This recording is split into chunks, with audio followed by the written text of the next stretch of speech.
Humanda na sa mga malalaking balita, trending viral, pinag-uusapan sa buong Pilipinas at buong mundo. Ronda Pilipinas Headlines.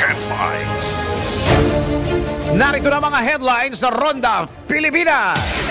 Ronda Pilipinas. Rice fortification ay sinusulong ng isang gobernador. Ronda Pilipinas. Sitwasyon ng mag-asawang Pinoy na nasugatan sa landslide dyan po sa Hong Kong, tinututukan ng DMW. Ronda Pilipinas. Antas ng tubig dyan po sa may Angat Dam na may miligrong sumadsad sa 173 meters ngayong Mayo.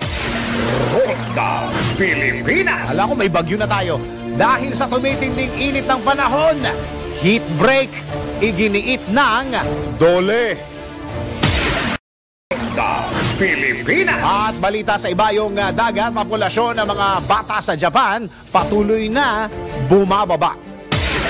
Ronda Pilipinas. At sa balita papalakasan, UST pasok na sa finals ng UAAP Season 86 Women's Volleyball Tournament. Ronda Pilipinas. Showbiz, mugshot ni Denise Cornejo pinagdududahan ng netizen.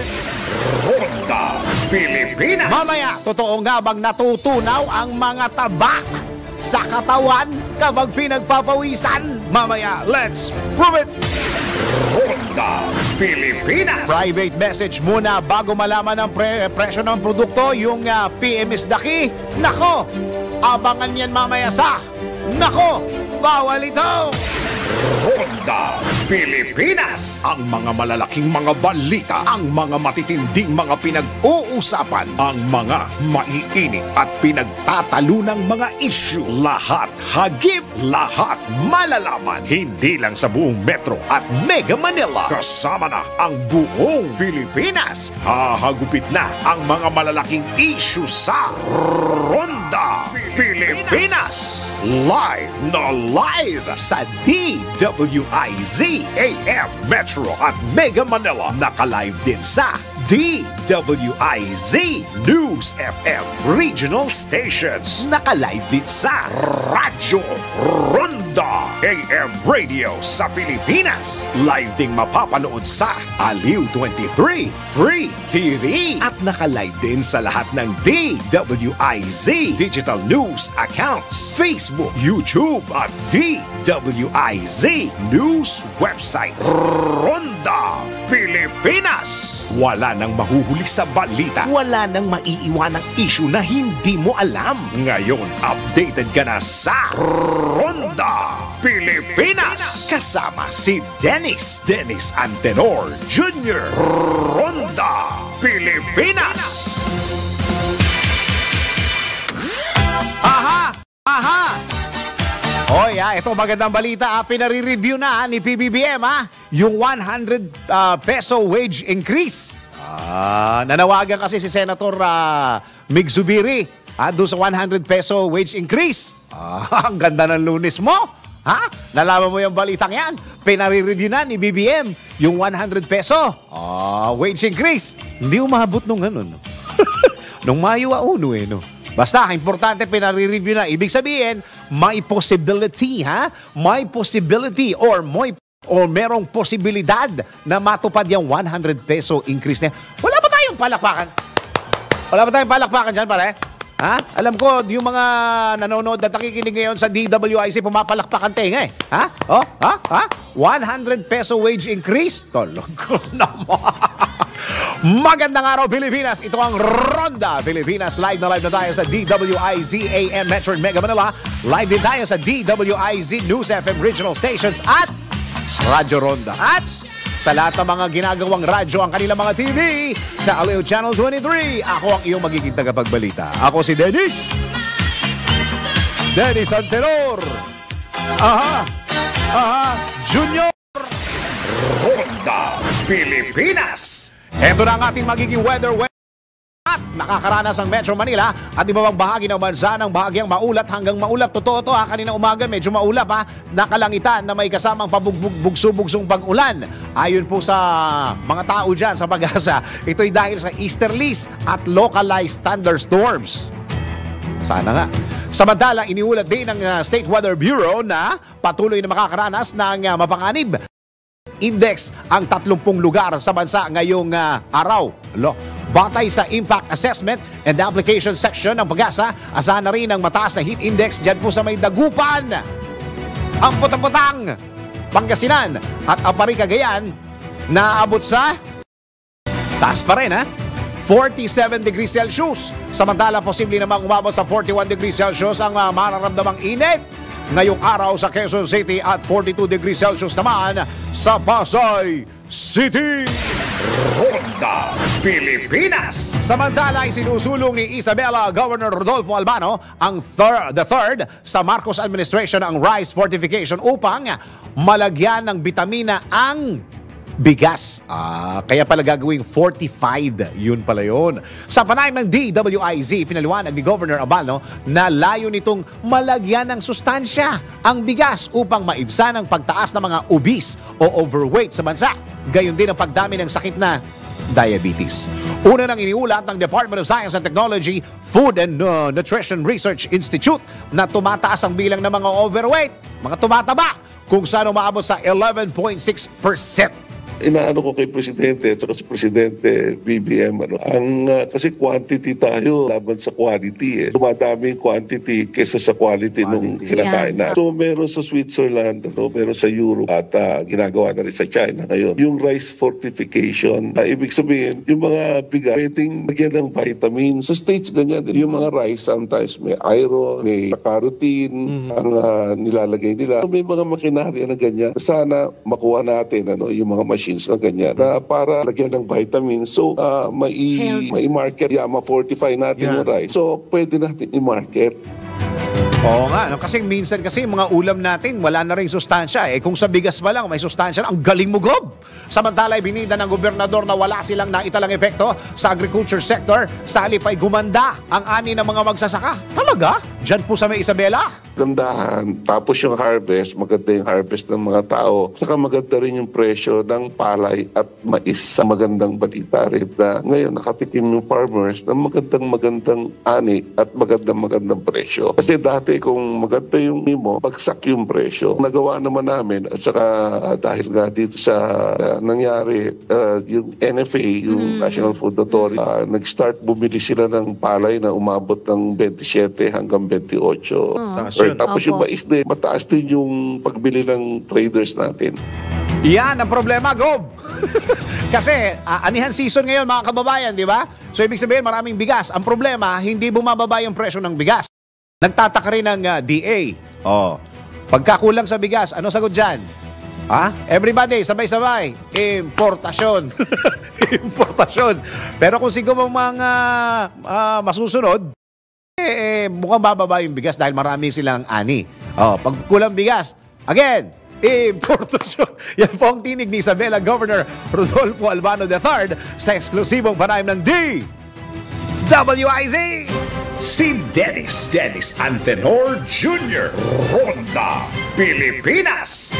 Samantala, tanggal po tayo ng isang report.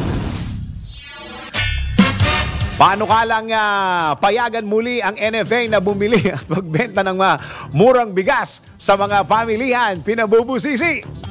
Patay na naman, marami na namang kilay na tataas dyan na hindi bababa. Alamin natin ang report ni Patrol 19, Zelly Ortega Bueno. Ate Zelly, go! Dapat na masusing pag-aralan kung uubra ang panukala na ibalik ang kapangyarihan ng National Food Authority ng bigas at ibenta ito sa mga pamilihan. Ayon kay Senator Chis Escudero, maraming mga tanong na dapat masagot sa nabanggit na panukala. Una, gaano karami ang bibilhin bigas ng NFA? Sa magkanong halaga ang bibilhin nito? Magkano ilalaang budget sa NFA at saan ito kukunin? Ayon kay Escudero, sa ilalim ng 2024 budget, walang nakalaang pondo para sa naturang panukala kung saan ay napakalaking halaga na ang nasaan program funds. Kapag anya nakarating na sa Senado ang panukala na amyendahan ang Rice Tarification Law para maibalik ang kapangyarihan ng NFA na bumili at magbenta ng bigas, masusin nila itong pag-aaralan kung uubra o kakayanin. Una rito ay nagpahayag ng suporta ang Department of Agriculture sa panukalang ibalik ang nabanggit na kapangyarihan sa NFA. Ito'y matapos na sabihin ni Speaker Martin Romualdez na magpapasa ang Kamara de Representantes ng panukalang batas na mag-aamyenda sa Rice Tarification Law para muling mapahintulutan na bumili at magbenta ng bigas. Agad naman nagpahayag ng pagtutol dito si Senate Committee on Agriculture and Food Chairman Senator Cynthia Villar. Si Villar na nag-sponsor sa Senado ng Rice Tarification Law kung saan inalis ang kapangyarihan sa NFA na bumili o umangkat ng bigas at magbenta sa pamilihan dahil sa issue ng katiwalian. Ito sa Patrol 19, Sally Ortega Bueno. Para sa DWIC, nagbabalita ng tama, naglilingkod ng tama. Ronda Pilipinas. Samantala, isa pa pong report! Arangkada ng bagong Pilipinas Servisyo Fair. Yan sinasabi ko. Pag naglabas ng slogan, dapat merong aksyon na kasama. Mga call to action. Ayos. Palakpakan. Arangkada ng bagong Pilipinas Servisyo Fair ng Administrasyon. Ibinida ng House Speaker. Alamin natin ang report ni Patrol 11, Tina Nolasco. Tina! Aabot na sa 18 lugar sa bansa ang naserbisyohan ng bagong Pilipinas Servisyo Fair o BPSF. Ito ang ibinida ni House Speaker Martin Romualdez sa gitna ng nagpapatuloy na pag-arangkada ng programa. Sa katunayan, nakatakdaan niyang dalhin din ang serbisyo caravan sa Zamboanga City, Tawi-Tawi at Davao del Norte ngayong Mayo at sa susunod na buwan.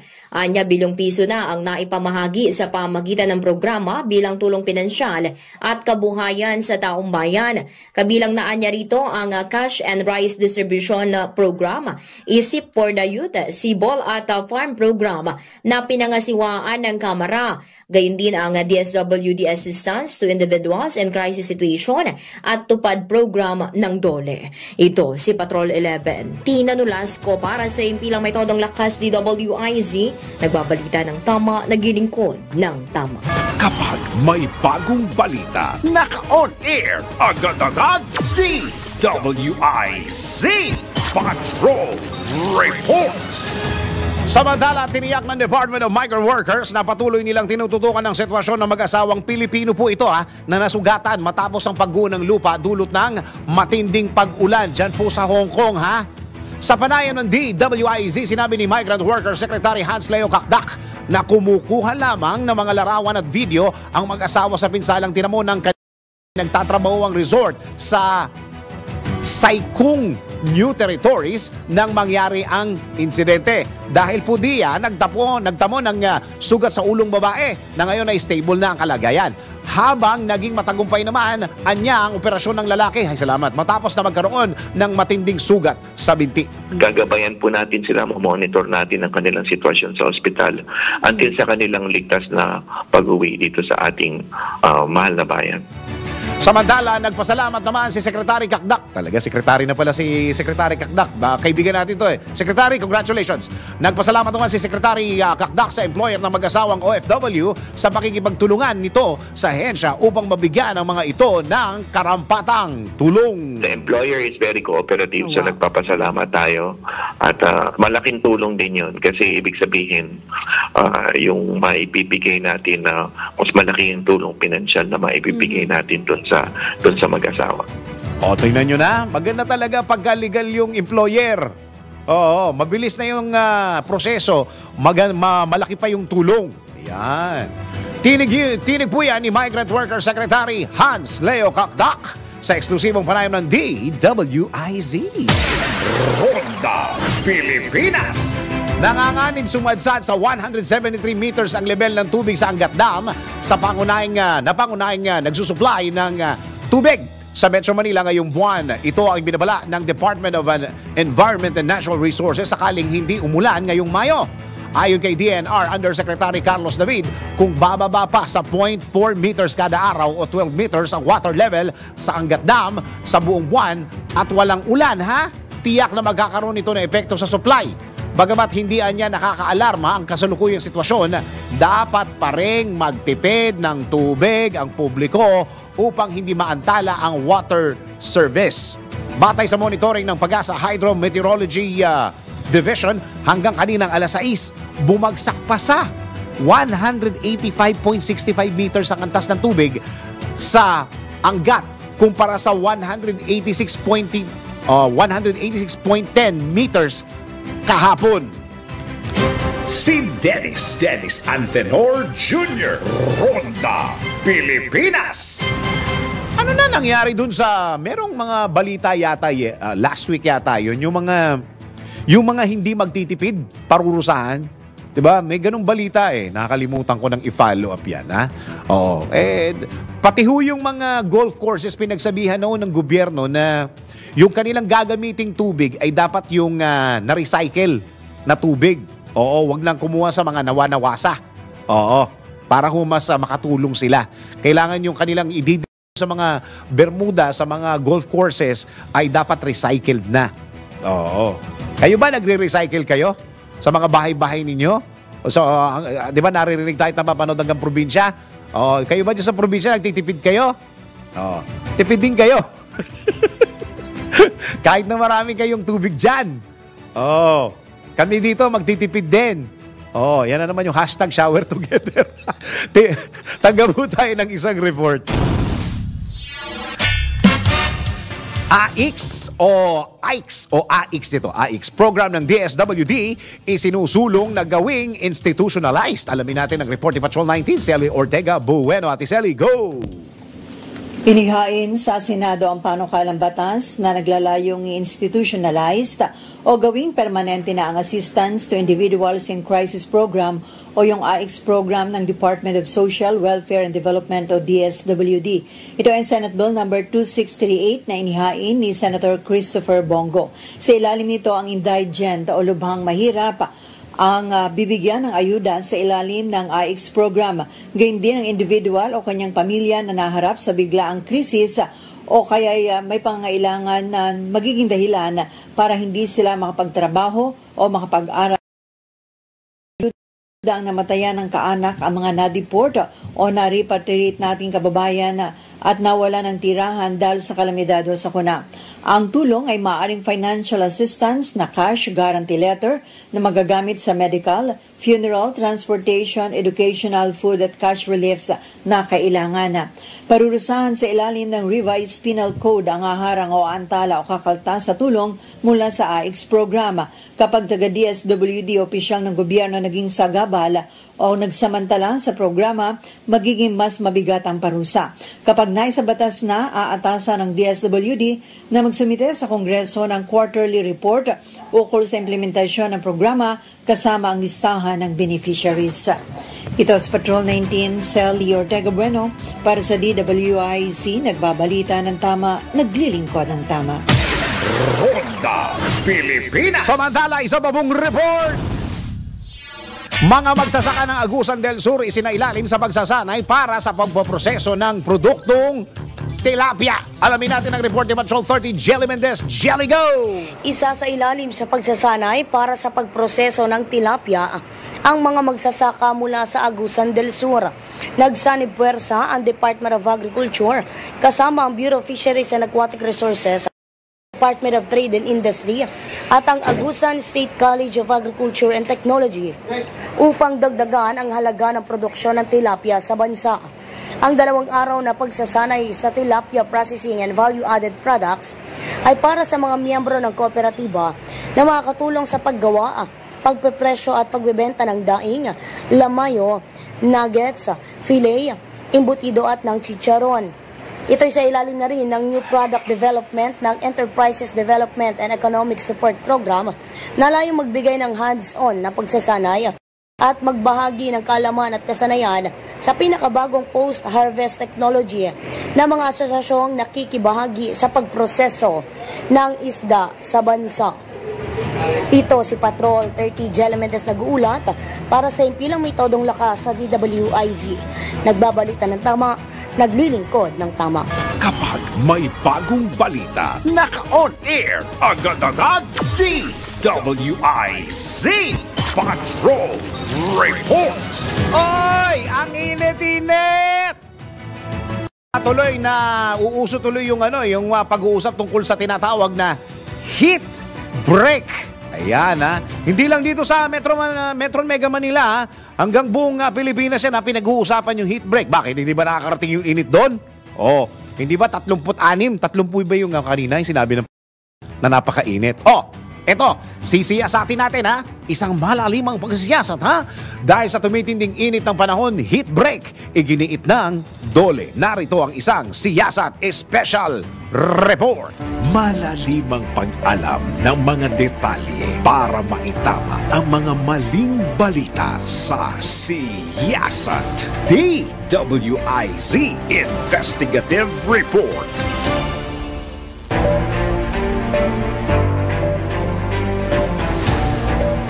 Sadyang painit pa rin ang painit ang panahon na maaaring makaapekto sa performance ng mga manggagawa. Lalo na ayon sa DOLE o Department of Labor and Employment ay hindi naman lahat ng mga manggagawa ay nasa loob ng kani-kanilang mga opisina. Kaya naman isinusulong ng ilang mambabatas na gumawa ng mga panuntunan o ipinag-utos ng DOLE ang pagkakaroon ng heat break ng mga empleyado. Hindi na bago ang hinihiling na pagkakasa ng heat break para sa mga manggagawa. Binigyan din ito ni Labor Secretary Bienvenido Laguesma dahil noong isang taon ay naikasa na nila ang memorandum sa mga panuntunan kaugnay sa anyay extreme heat at work. Hanggang sa ngayon naman po ay epektibo po yan. May kinalaman po doon sa paano po ba matutugunan yung po at ma-mitigate po yung tinatawag na extreme heat at work. At meron po kaming mga binanggit doon na mga aming nakikita, pwede pong makatulong para po sa pagkontrol noon pong nararanasan na matinding init na nag-i-expose sa panganib sa atin pong mga manggagawa. Ipinabatid ni Secretary Laguesma ang flexible work arrangement tulad ng work from home para sa mga empleyado lalo na't painit ng painit ang panahon. Sa bahagi po ng mga ating construction workers, meron na po tayo diyang nakalatag na guidelines to ensure yung health and safety ng ating manggagawa sa construction industry at meron po rin tayong tagubilin sa ating po mga field or regional implementors na patuloy na subaybayan po at yung pagtitingin po, pag-i-inspeksyon, pagpatuloy, lalo na po kung nakikita at meron po namang sigurong reklamo na natatanggap ang ating mga tanggapan, may kinalaman po doon sa sobrang init o kaya naman ay kulang sa ventilation ang mga pagawaan na kanila pong pinagtatrabahuhan. Sa katunayan, sinabi ni Secretary Laguesma na meron na silang inilatag na guidelines para maging ligtas ngayong tag-init, partikular ang mga nasa construction sector. Tama din sa advisory yung flexible work arrangement. Meron din yung work from home, pwede po naman pag-usapan yon. Kaya lang may mga trabaho talaga, lalo na yung nagpo-produce ka ng goods, kailangan ng personal physical presence ng manggagawa. Pero yung mga administratibo na gawain siguro, nakakabawas din sa presence ng mas maraming tao sa isang pagawaan. Pwede po yung mapagkasunduan ng atin pong employer at ng kanilang mga manggagawa. At alam po mo naman po, marami ding mga employers naman na tumatanaw kung paano nila mapapagaan ang pagtatrabaho ng kanilang mga manggagawa. Umapila naman si Secretary Laguesma sa mga employer na pangunahan na ang paglalatag ng safety measures para sa kanilang mga empleyado ngayong tag-init. Dapat ang inisyatibo manggaling din po sa ating mga employer dahil kung meron pong pinsala o panganib sa kalagayan at kalusugan ng kanilang manggagawa, mapipinsala din naman po yung kanilang operasyon. Kaya naman po yung aming mga paalala, dapat po sana tugunan kaagad nang sa ganun naman po ay talagang mapaganda rin yung ugnayan ng manggagawa at namumuhunan at ipakita na mayroong pagmamalasakit para po patuloy na malusog at malakas ang atin pong mga manggagawa. Pabor ang siyasat team sa nasabing panukala na ayon naman mismo sa DOLE ay noong isang taon pa ikinasa. Mahalagang magkaroon ng heat break lalo na yung mga nasa labas ang trabaho o outdoor dahil naniniwala ang siyasat na may negatibong epekto ang sobrang init ng panahon sa performance ng mga manggagawa. Gayunman, kaisa ang siyasat na huwag maibawas sa leave credits o hindi masuswelduhan ang isang manggagawa sakali mang lumiban ito sa kanyang trabaho kapag naapektuhan ng matinding init ng panahon. Sang-ayon din ang siyasat sa nauna ng pagsusulong ni Senate Labor Committee Chair Senator Jinggoy Estrada na mabigyan pa nga ng insentibo ang mga empleyadong papasok pa rin sa kabila ng mainit na panahon bilang pagkilala na rin sa kapakanan at malasakit ng kanilang mga empleyado. Sa ngalan ng siyasat team, ako si Dennis Antenor Jr., nagbabalita ng tama, naglilingkod ng tama. Ikalat ang tama, ikalat ang totoo. Follow these reports on our DWIZ digital channel, DWIZ News website, Facebook, YouTube, and DWIZ X account. Ang tama ang dapat ikalat sa at DWIZ Investigative Report. Ronda Pilipinas. Gawin na lang batas yung heat break. Oh, para hindi na problema sa implementation. Oh, di ba? Bukas naman yung tenga ng ating mga batas. Okay. Huy! Kumusta kayo mga kastig? Gawin nating mas exciting at astig na astig ang araw mo gamit ang Arena Plus app. Dahil sa Arena Plus app, astig ka sa sports. Ang Arena Plus app ang hottest online sports betting platform na talaga namang magpapabago sa paraan mo ng pag-i-enjoy sa mga paborito mong laro. Sa mga fan ng NBA o mga fans ng NBA, dapat may S. Sa mga fans ng NBA, libre mo mapapanood ang NBA playoffs sa arenaplus.net. Maaari ka pang manalo ng iba't ibang premyo kagaya ng sapatos, telepono, motorsiklo, at syempre, brand new car. Lahat ng yan ipamimigay sa Arena Plus NBA Playoffs Lucky Draw up to 64 million peso worth of total prizes. Kalaki pala. Bukod sa NBA, pwede mo ring masubaybayan ang mga live games ng local at international sports kagaya ng PBA, PBL, soccer, basketball, volleyball, boxing, at marami pang iba. But that's not all. Kasama sa magbibigay ng saya sa inyong gaming experience, ang official Astig endorsers na sina Scottie Thompson at NBA star Jordan Clarkson. Kaya ano pang iniintay mo? Download Arena Plus app sa App Store or Google Play. Or manood sa arenaplus.net dahil sa Arena Plus, astig sa sports, keep it fun, game responsibly. Oras, Pilipinas! 31 minuto na makaraan ng alas 10 ng morning. Dennis Antenor Jr. Ronda Pilipinas. Oy, tuloy-tuloy ang mga balita at impormasyon sa Ronda Pilipinas. Oy, pag-usapan nga natin yung mga balikatan exercises. Alam nyo ba na yung balikatan exercises ngayon ay hanggang Air Force na? Oh, di ba? Air Force, ha? Mga eroplano pinag-uusapan natin dyan. Tama-tama. Pag-usapan natin, anong kapakinabangan ng mga balikatan exercises na ito sa Air Force ito natin, di ba? At saka sa Air Force ng Amerika. Tama-tama. Magtanong po tayo ng mga detalye. Nasa linya po natin ang spokesperson ng Philippine Air Force, si Colonel Maria Consuelo Castillo. Colonel, magandang araw po. Magandang umaga, Sir Dennis, at magandang umaga sa mga taga-pakinig at taga-panood ng Ronda Pilipinas dito sa DWIZ. Yan, Colonel. Ano ba ang pagkakaiba nung balikatan na exercises na ito between the Air Force of the Philippines and Air Force ng Amerika? Ano po? Ano ang pagkakaiba niyan aside from syempre sa ere? Ano ang pagkakaiba nito? Iklaro ko lang, sir, ha. Actually, itong balikatan exercises, hindi lang Air Force ang involved dito. Actually, it's the whole Armed Forces of the Philippines. Yan. Also involves yung mga counterparts natin sa United States. Okay. So, kumbaga, rin po, yung kanilang buong armed forces din po ang involved dito. Hanggang on ground. Oo. Yes, sir. Kasama po mga Marines, mga Army, ang Air Force.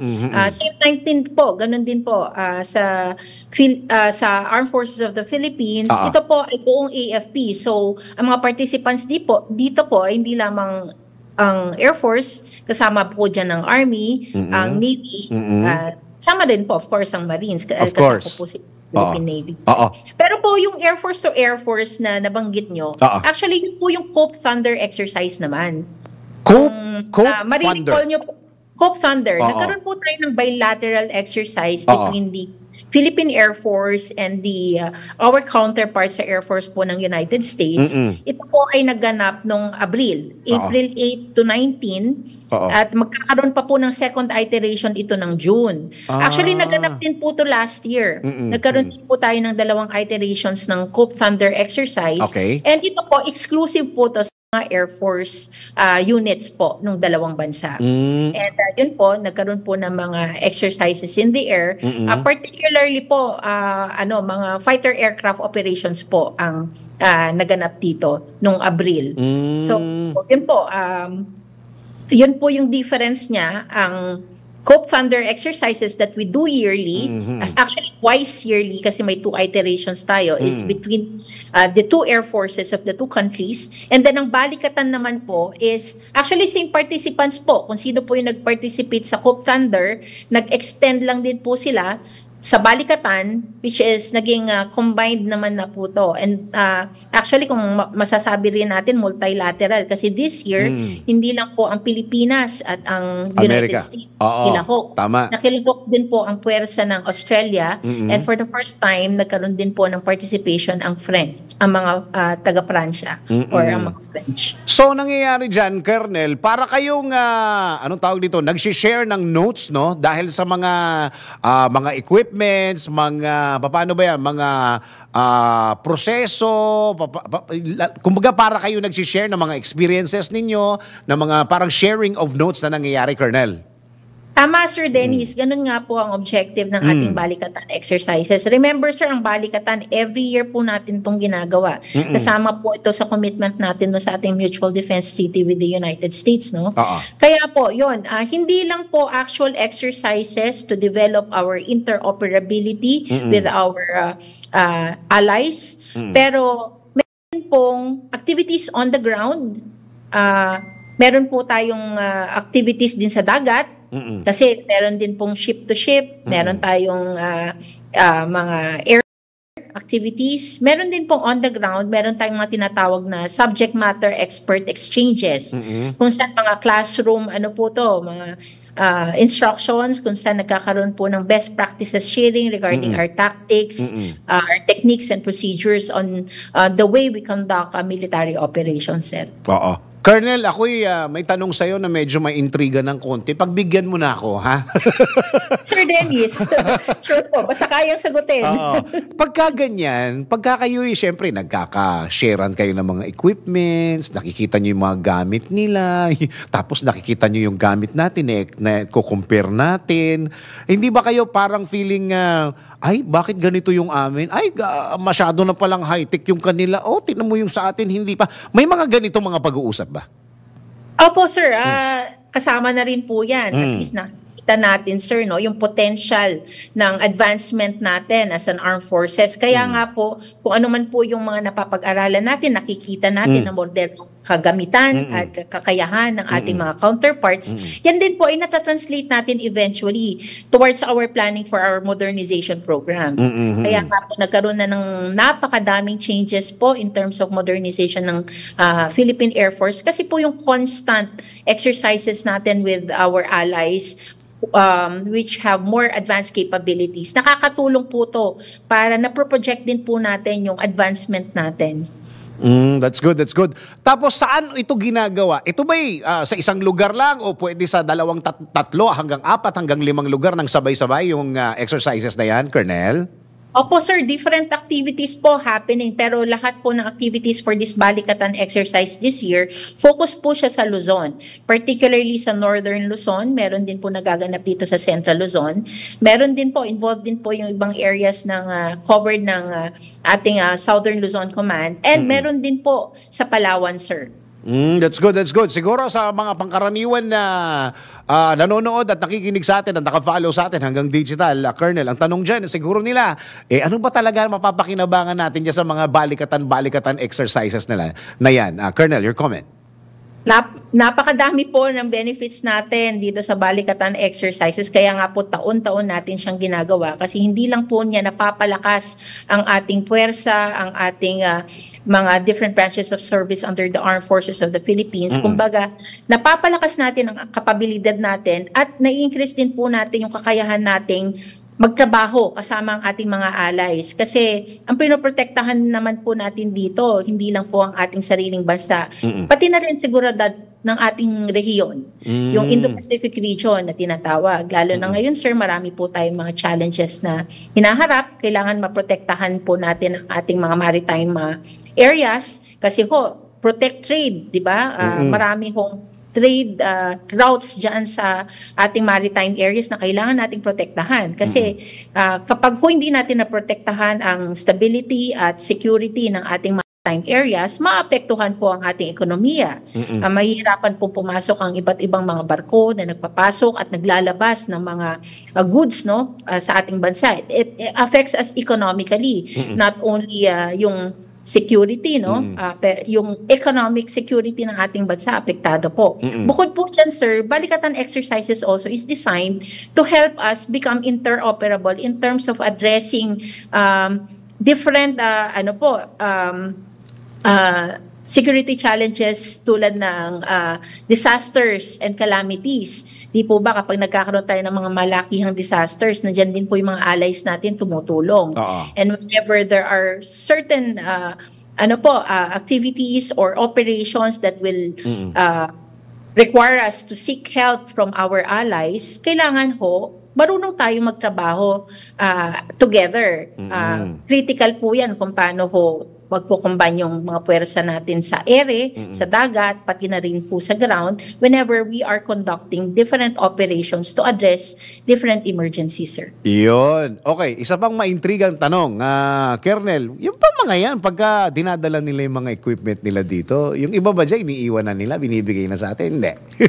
Meron po tayong mga programa, yung tinatawag natin na, may tinatawag po tayong mga grants na binibigay or mga donations na binibigay ng ating mga allies sa atin, in terms, like sa Air Force, meron po tayong recent C-130 aircraft na i-accept po natin. Actually, dumating na po, pero magkakaroon lang po yan ng formal acceptance and turnover. Na yan po ay tinatawag na excess defense article from the United States. Nagkaroon na rin po tayo dati ng mga helicopters na dinodonate nila, yung equipment, either wholly or partially po. Kung minsan yun pong equipment lang, pero tayo nang bahalang mag-refurbish. Ganun. So, ito po ay part na rin po ng ating ng mga commitment ng ating allies, particularly with the United States. Part po ng commitment nila under the Mutual Defense Treaty, sir. Yung ginagamit nila, Colonel, hindi ba nila iniiwan nilang dito sa atin kaysa naman dalhin pa nila pa uwi sa kanila? Napakadaming gamit po yan at talagang very... Definitely, sir, may mga proseso po kapag po meron po silang idodonate sa atin, sir. Meron po yung pinagdadaanan na proseso. Pero malaki po ang pakinabang natin sa mga ganitong klaseng heritage, sir. Saka sa totoo lang, Colonel, wala naman talaga sa gamit yan. Sa tao talaga yung pagka-high-tech ng mga kasundalahan natin. Talagang ang talagang pinakamagandang investment talaga natin is our people, di ba? The soldiers of the Philippines. Okay, Colonel, ano po ang pinakauling mensahe natin para sa ating mga kababayan regarding po dito sa Balikatan exercises? At ito po ay magiging practice na 2 beses sa isang taon, Colonel? Hindi po. Balikatan po is once a year po natin. Once a year. Kung Hope Thunder, sir, yung Air Force to Air Force po, yun po yung kinoconduct natin twice yearly. So, ang mensahe lang po natin sa ating mga kababayan na wag po kayong mabahala, kung meron po tayong mga ganitong klaseng exercises na nagaganap. Taon-taon naman po ito nagaganap at ang intention po talaga nito ay mapalakas natin ang ating puwersa upang matugunan natin ang iba't ibang mga security challenges na hinaharap ng ating bansa. Not only as an Armed Forces of the Philippines but together with our allies, sir. Hindi lang natin na sinisigurado ang seguridad ng ating bansa, pero tumutulong din po tayo sa seguridad ng buong Indo-Pacific region.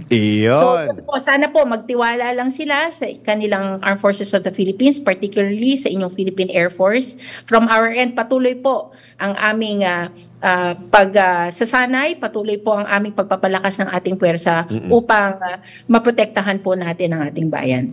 Ganda-ganda ng pangalan mo, Colonel. Maria Consuelo Castillo. Talagang ganda ng pangalan, Filipino. Panoy na Espanyol, sir. Pinoy na Pinoy. Colonel, maraming salamat po sa oras na binigay niyo po sa DWIZ. Sir Dennis, maraming salamat sa ngalan ng aming Commanding General Lieutenant General Stephen P. Pareño at sa bumubuo ng inyong hukbong himpapawid. Maraming salamat po and good morning. Spokesperson ng Philippine Air Force, si Colonel Maria Consuelo Castillo. Ronda Pilipinas. Oh, teka muna. Doon sa mga nahihirapang mag-isip ng ihahanda sa paparating nyo mga celebrations, siguraduhing mabubusog ang inyong mga loved ones, Kumeya, mapa anniversary, birthday o simpleng merienda, tiyak na mabubusog ang buong pamilya. Mabubusog ang inyong mga kaibigan sa Kumeya Bihon, Palabok at Sotanghon.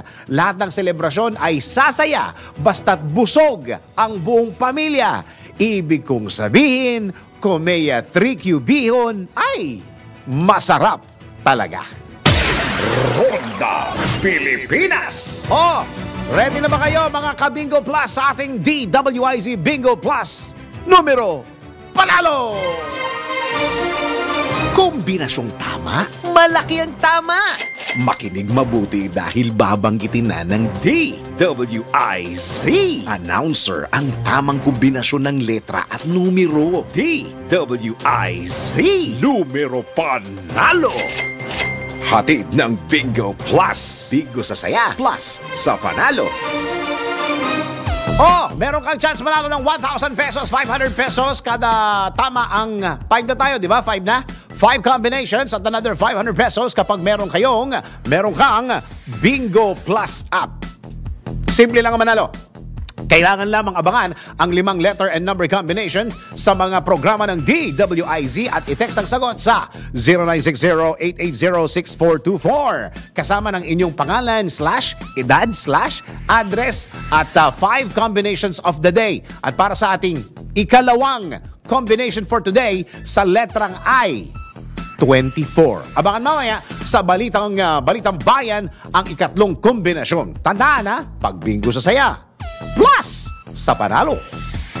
Kung nakaapat ka na, pwede mo nang isend sa text number na binigay ng DWIZ announcer o kaya i-PM na sa DWIZ Facebook. Kung hindi pa, wait pa ng ibang kombinasyon hanggang makumpleto ang 4 na numero panalo. Hatid ng Bingo Plus. Bingo sa saya, plus sa panalo. Ronda Pilipinas. Pilipinas! Oras? Oy! 10 minuto pa bago mag-11 ng morning. Si Dennis Antenor Jr. Ronda Pilipinas. Samantala, tanggap tayo ng report. Gobyerno walang planong maglalagay ng water cannon sa mga sasakyang pandagat ng Pilipinas. Hayon kay Pangulong Marcos. Alamin natin ang report ni Patrol 13. Gilbert, go! Walang plano ang pamahalaan na maglagay ng water cannon sa mga sasakyang pandagat ng Pilipinas. Ginawa ni Pangulong Ferdinand Marcos Jr. ang pahayag sa isang ambush interview matapos insidente sa teritoryo ng Pilipinas. Ayon kay PBBM, walang intensyon o plano ang gobyerno na atakihin ng sinuman o gumawa ng opensiba bilang ganti rito na may tuturing pa rin namang armas na nakakapinsala. Anya kung gagawin ito ng pamahalaan ay lalo lamang lalala ang tensyon sa ng Pilipinas na iniiwasan anya ni binigyan din pa ni PBBM na hindi gagayahin ng pamahalaan at mga dayuhan dahil hindi ito ang misyon ng Philippine Navy at Philippine Coast Guard dahil ang pakayaan niya ng mga ito ay pahupain ang tensyon sa region. Ipinunto pa ni Pangulong Marcos na ang nais nitong gawin ay pagpatuloy ang pagpapadala ng liham sa China at hindi ang gumanti rito o kaya maglagay ng water cannon sa mga sasakyang pandagat ng Pilipinas. Patrol 13, Gilbert Perdes nagbabalita ng tama, naglilingkod ng tama. Ronda Pilipinas. Samantala, UST pasok na sa finals ng UAAP Season 86 Women's Volleyball Tournament. Sports News mula kay Daryl Justin. Sa mundo ng palakasan, ang latest malalaman sa DWIZ Sports News.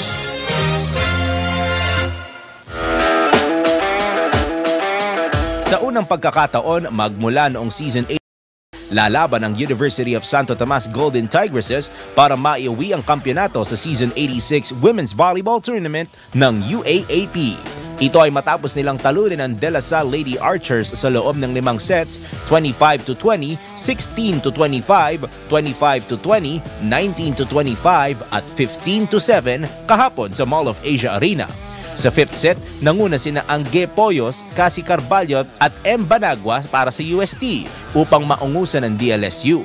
Ngunit nagpamalas pa rin ng galing sina Shivana Laput at Army Provido upang matalo ang UST. Samantala si Jonah Perdido ay nasa kanyang A-game at nag-counter ng attacks at sinelyohan naman ni Carvalho ang match point para maipanalo ito ng UST. Makakalaban ng UST ang mananalo sa do-or-die match ng National University kontra Eastern University. That portion was brought to you by Arena Plus. Sa Arena Plus, astig sa sports. Download Arena Plus app now in App Store or Google Play. You can watch it arenaplus.ph. Ronda Pilipinas! Oy, magandang araw sa lahat ng mga taga-PCSO na nanonood at nakikinig sa atin sa Ronda Pilipinas. Magandang araw po. O ito hatid na tulong mula sa Medical Services Department ng PCSO. Alamin natin, narito ang isang report.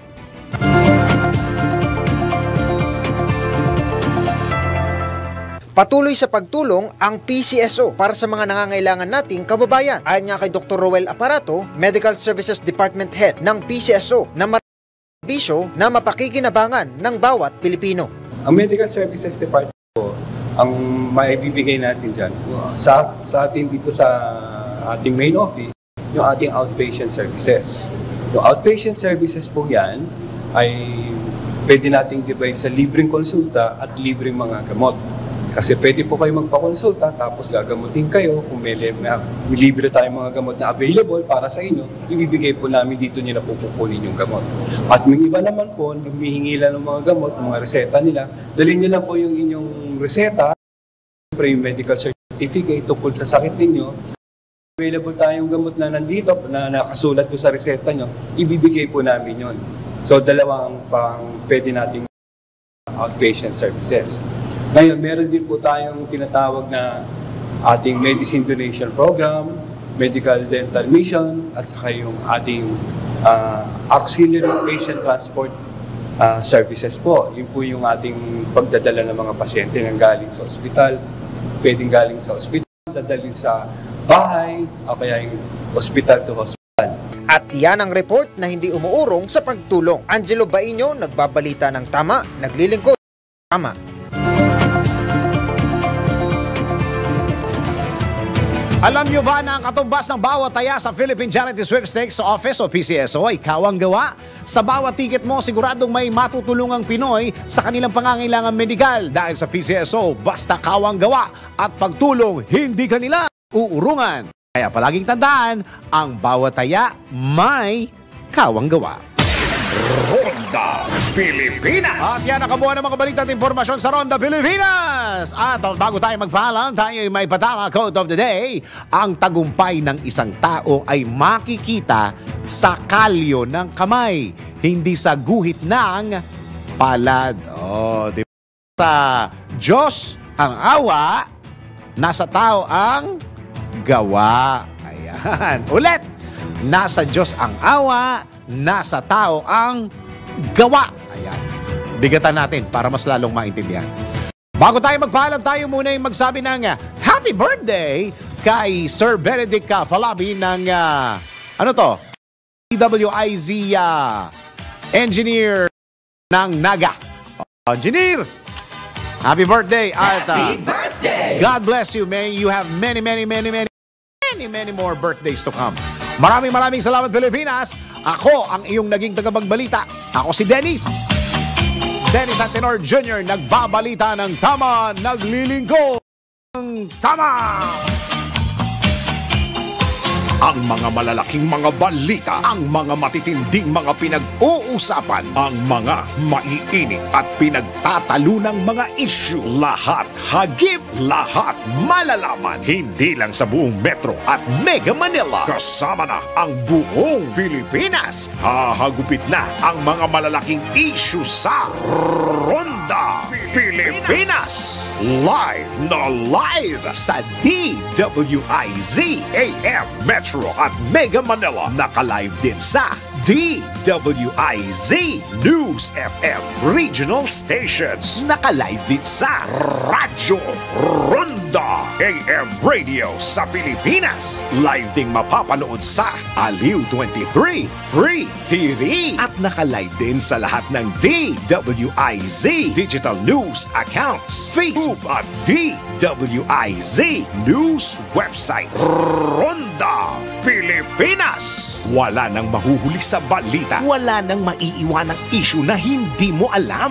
Ngayon, updated ka na sa Ronda Pilipinas. Kasama si Dennis Antenor Jr. Ronda Pilipinas. Monday to Friday, 10 a.m.